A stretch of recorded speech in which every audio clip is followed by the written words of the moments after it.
বাবা মায়ের একমাত্র আদরের মেয়ে আমি। সারা জীবন শুধু বসিয়ে বসিয়ে খাওয়াইছে, কোনো কাজও শিখায়নি। জীবনের প্রথমবার আজকে কাঁচা কাঁঠাল নিজ হাতে কেটে রান্না করলাম, সাথে বানিয়েছি কাঁঠালের বড়া। এই কাঁঠালটা আমি দাদু বাড়ি থেকে আনছি। কাঁচা কাঁঠাল খেতে আমি খুব পছন্দ করি, বাট কখনো নিজের হাতে কাটা হয়নি, রান্নাও করতে পারি না। কাটতে গিয়ে তো আমার অবস্থা পুরাই খারাপ, কোনো মতে পারলাম না। দেন শ্বশুরের ছেলেকে দিয়ে কাটিয়ে নিলাম। আসলে কাঁঠাল যে কিভাবে কাটতে হয় সেইটাই আমি জানি না, কোনোদিনও কাঁঠাল কাটিনি আমি। তবে ট্রাই করতেছি, মানুষ পারে না এমন তো কোনো কাজ নাই। হাতে সরিষার তেল সুন্দর করে মাখিয়ে নিয়ে কাটাকুটি করতেছি। বাবা মায়ের একমাত্র মেয়ে আমি, আম্মু কখনো এগুলো কাজ করতেও দেয়নি, সব সময় নিজেই করছে। আমি যখনই বলি বাবা মায়ের একমাত্র মেয়ে আমি, তখনই তোমরা সবাই আমাকে আমার ভাই বোনদের কথা বলো। আমার কাজিন আছে অনেক, যাদেরকে আমি নিজের ভাই বোনদের মতোই ভালোবাসি। তবে আমার মায়ের পেটের কোনো ভাই বোন নাই, বাবা মায়ের আমি একমাত্র সন্তান, সেজন্য জন্ম থেকে একটু বেশি আদরে বড় হয়েছি। এখন তো বিয়ে হয়ে গেছে, স্বামীর আবদার, সে কাঁচা কাঁঠালের তরকারি খাবে, তাই আর কি করার, নিজের হাতে করতেছি সবকিছু। রান্না বান্না নিয়ে আমার কখনোই কোনো প্যারা হয় না, রান্না বান্না আমি মোটামুটি বিয়ের আগে থেকেই করতে পারি। তবে কাঁচা কাঁঠাল আমি কোনোদিন কাটিনি, জীবনের প্রথম আজকে কাঁচা কাঁঠাল কাটলাম। কাঁঠালগুলো সুন্দর করে কেটে ধুয়ে আমি প্রেসার কুকারে বসিয়ে দিলাম। এখন লবণ আর একটু হলুদ দিয়ে সিদ্ধ করে নিব।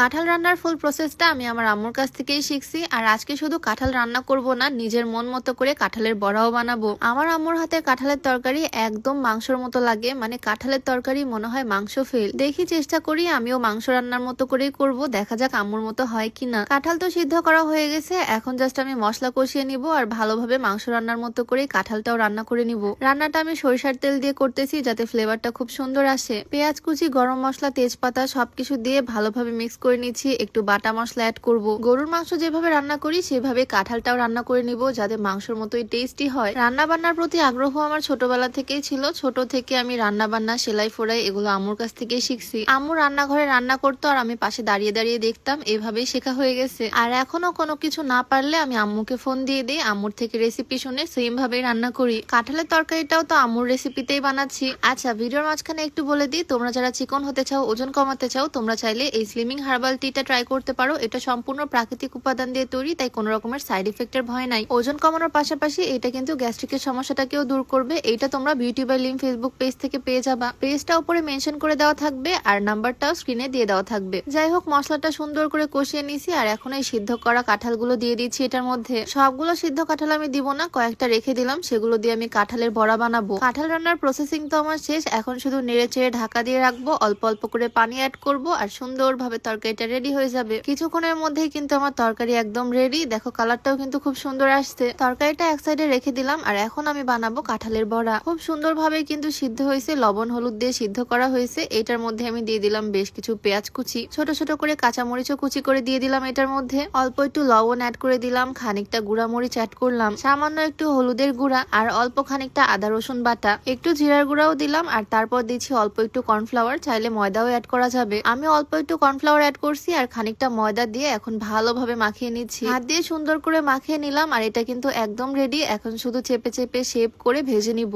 একটা প্যান বসিয়ে সয়াবিন তেল দিয়ে দিলাম। ভাজা পোড়া কাজগুলো সয়াবিন তেল দিয়ে ভালো হয়। আর এখন হাত দিয়ে চেপে চেপে কাবাবের মতো শেপ করে নিচ্ছি আর তেলে ভেজে নিব, তাহলেই রেডি। আর হ্যাঁ, আজকে আমি যে সুন্দর সুতির থ্রি পিসটা পরে আছি, এই থ্রি পিসটা এক্সক্লুসিভ ফ্যাশন কর্নার থেকে একদম পাইকারি দামে নিছি, মাত্র 550 টাকায়। অনেকগুলো থ্রি পিসই এবার তাদের পেজ থেকে আমি নিছি, সবগুলোই খুবই সুন্দর। চাইলে তাদের পেজটা ভিজিট করে আসতে পারো। খুবই কম দামে একদম পাইকারি প্রাইসে তাদের পেজে এরকম কটনের থ্রি পিস তোমরা পেয়ে যাবা। এক্সক্লুসিভ ফ্যাশন কর্নার পেজটা আমার ডেসক্রিপশনে মেনশন করে দেওয়া থাকবে। এদিকে আমি একে একে বড়াগুলো বানিয়ে ফেলতেছি। কাঁঠালের তরকারির থেকেও আমার মনে হয় বড়াটা বেশি টেস্টি হবে। কাঁচা কাঁঠালে না একটা মাংস মাংস ভাব আছে। একদম লো হিটে সুন্দরভাবে উল্টে পাল্টে ভেজে নিলাম, কালারটা কিন্তু দারুণ আসছে। এই হচ্ছে আমার কাঁঠালের বড়ার ফাইনাল লুক। দেখে তো মনে হচ্ছে না এটা কাঁঠাল দিয়ে বানানো। ভাত, তরকারি, সাথে বড়া সবকিছু নিয়ে সুন্দরভাবে সাজিয়ে নিলাম। এই প্রথম আমি নিজ হাতে কাঁঠাল কেটে কাঁঠালের তরকারি রান্না করলাম, সে তো অনেক পছন্দ করছে। যদিও আমার হাতের সব রান্নাই ও খুব পছন্দ করেই খায়, নতুন করে বলার কিছু নাই। যাই হোক, ভিডিওটা এখানেই শেষ করছি। সবাই ভালো থাকো, আবার দেখা হয়ে যাবে নতুন কোনো ভিডিওতে। সবাইকে আল্লাহ হাফিজ।